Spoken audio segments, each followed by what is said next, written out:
Okay, so this is question 12. I've had a question, someone's asked, with our Wing Chun, do we have to modify it for MMA? Because obviously I teach a lot of fighters, Ben's one of my fighters. The short answer is no, we don't modify our Wing Chun, because our Wing Chun works perfectly well in all types of arenas, street, ring, cage. You modify it in terms of the rules, because obviously can you grapple or not, that makes things different. Obviously you need to have a grappling art to marry with what you're doing. But in terms of stance, our stance is what it is. We have a good, nice, neutral posture. Chin position is nice and relaxed, and shoulders are down, elbows are down. Someone asked me, do we hunch our shoulders up and do this? Well, I wouldn't teach that anyhow, because by hunching your shoulders up, what happens is when you get hit, you're hiding your chin, right? Which people say, you've got potential chin, but potential chin is not what stops you getting knocked out. Because getting knocked out is caused by brain damage, so by brain trauma. So when I get hit in the head, if your chin is down, okay, you might not get so much rock in your head sometimes, but what you're doing is getting a lot of disc pressure, because you see a lot of people have distorted spines. That's going to wear and tear your neck very badly. Also, in fact, the trapezius muscles are already tense, which means there's not much muscular energy to protect you. So when you do get hit sideways, often the neck will twist, so keep the muscles strong, often the neck will twist. And the neck twists, then obviously that's going to cause a lot of damage to the spine and the neck. If your shoulders are down and your chin is in, which is what we do, which is our normal posture for our Silam Tao, okay, our normal Wing Chun posture is to have the chin in, have a good spine posture. We don't lean back in our system, we have a neutral position, neutral spine.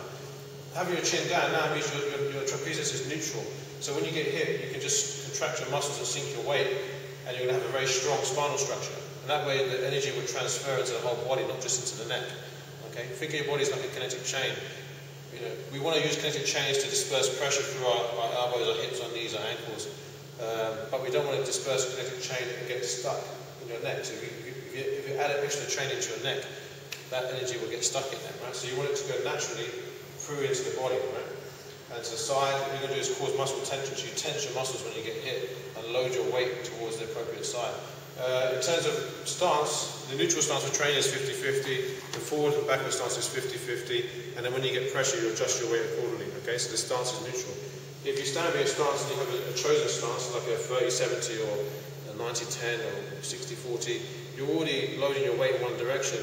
Then that means when I impact on you, I've already put weight into the back of your leg, right? That makes it easy to take you down. And some people will say that makes it easier for you to kick. It probably does, but then when you kick and you're not in power, so if he kicks me and he says he's got power, it's not going to happen. I'll be able to just walk into him, right? Okay? When you kick, you want to have your weight 50-50, transfer your weight, so your weight's 50-50, then when you kick, you can explode your power, right? So kicking is a completely different ball game.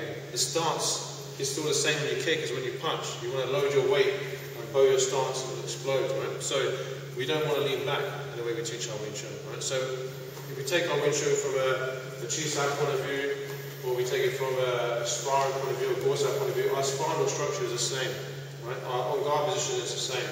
So in training, you learn your on-guard, you have your hand positions. This is really allowing you to map and control your positions and get you aware of switching and controlling your line. When you attack, you want to close your hands up, okay? You want to be more mindful of your head position, so this hand will come up more, okay? You don't have your hands down. You want to control your line of attack and have this hand more mindful to defend and to control, strike and switch your hands. So the only difference in our hand position is the hands will sometimes come up a little bit higher. But in terms of our stance and in terms of our structure, it's exactly the same.